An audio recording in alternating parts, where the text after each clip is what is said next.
Why do we bother stratifying risk when it comes to pulmonary embolus? Well, do you know who these two people are? The guy on the left is Magnus Carlsen, probably the greatest chess player of all time. The woman on the right is Annie Duke. She's one of the best poker players in the world and wrote a book called Thinking in Bets, which is a great read.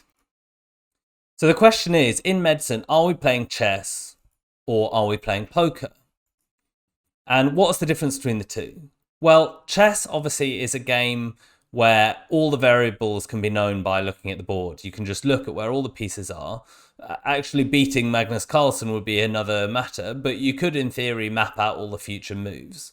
Whereas poker is a game of probability. We have some information, you know some of the cards on the table and you know your own cards, but you don't have all of the information available to you. And you have to make a guess based on what your probability of success is. And medicine is a lot more like poker than chess. We have incomplete information and we therefore have to make estimations based on probabilities.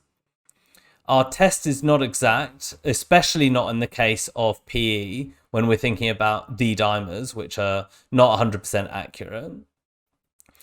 And what this means is if you were very confident that someone had a pulmonary embolus, then it would not be appropriate to request a D dimer because even though it has high sensitivity and is good at ruling out PEs, it would not be good in this case because of your high pre-test probability. And that's one of the commonest mistakes that students and junior doctors make in the emergency department.